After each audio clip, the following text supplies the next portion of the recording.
खोजी जी की बड़ी महिमा प्रकाशित हुई। गुरु भक्त थे। आज तक किसी को कहीं भी अगर विशेष कृपा प्राप्त हुई तो गुरुदेव के बल से। खोजी जी के गुरुदेव का जब अंतिम समय आया, भगवत चिंतन परायण रहते थे, उन्होंने एक घंटा बांध दिया और कहा जब मेरा मोक्ष हो जाएगा तो घंटा बज जाएगा, जब मेरा भगवत मिलन हो जाएगा तो घंटा बज जाएगा। शिष्यों से कहा घंटा स्वयं बजेगा, जब मेरा शरीर छूटेगा भगवत प्राप्ति होगी। परंतु आश्चर्य हुआ, गुरुजी का शरीर तो छूट गया पर घंटा नहीं बजा।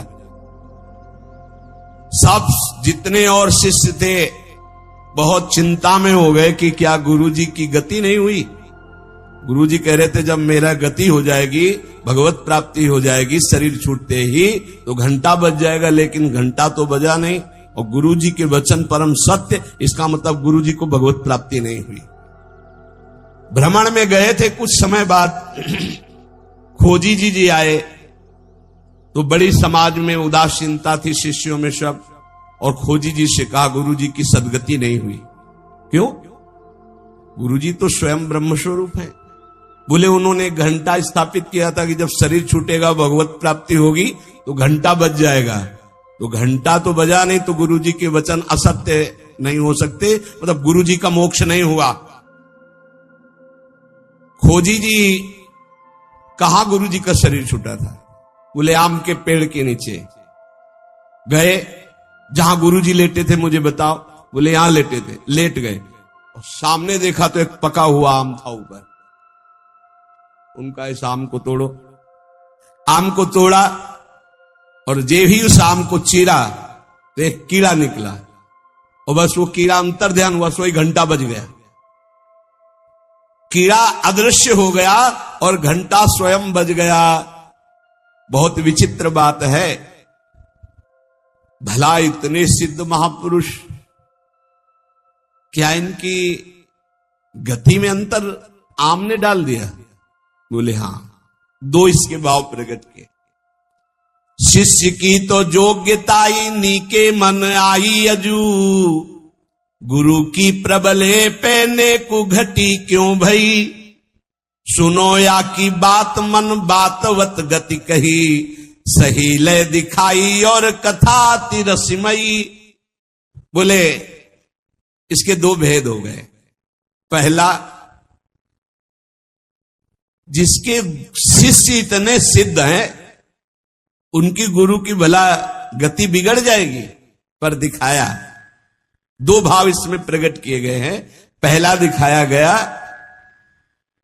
चंचला ही मना कृष्णा प्रमाथ बलवद दृढ़म तस्याहम निग्रहम मन्ने वायुरी सुदुष्करम।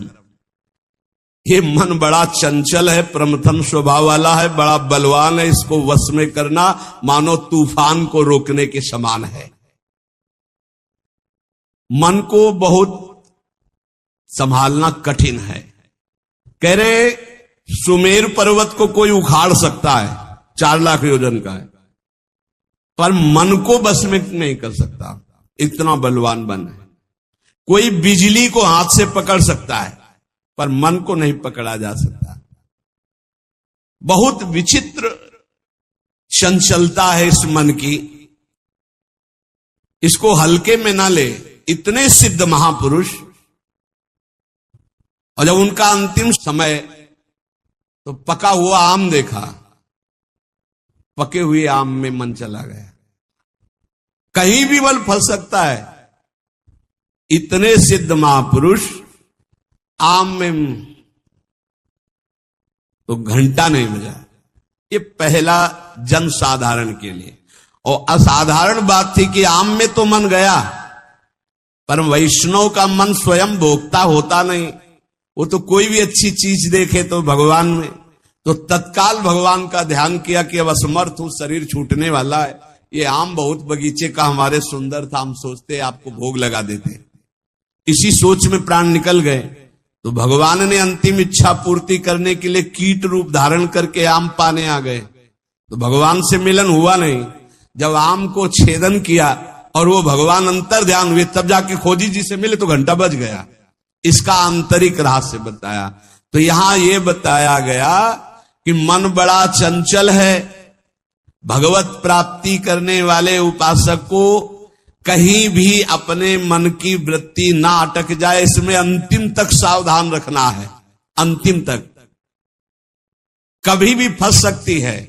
और दूसरी बात है, जिसका स्वभाव बन गया है हर वस्तु हर व्यक्ति में भगवान का दर्शन, भगवान को समर्पण, तो उसकी दुर्गति नहीं हो सकती। तीसरी बात, जो गुरुदेव के शरण में रहकर गुरुदेव की आज्ञा अनुसार चलते हैं, आपको सच्ची बतावें,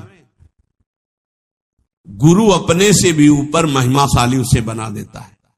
इस प्रसंग से समझिए कि अगर खोजी जी को गुरुदेव ने आज्ञा दी तो सिद्धों के परम सिद्ध बना दिया अपने शिष्य को। इसलिए चाहिए कि अपने गुरुदेव की आज्ञा में संपूर्ण जीवन समर्पित करते हुए प्रियालाल के नाम रूप लीला धाम में निरंतर चित्त को लगाए और इसी जन्म में भगवत प्राप्ति करे। शेष चर्चा आगे। श्री राधा वल्लभ लाल की जय।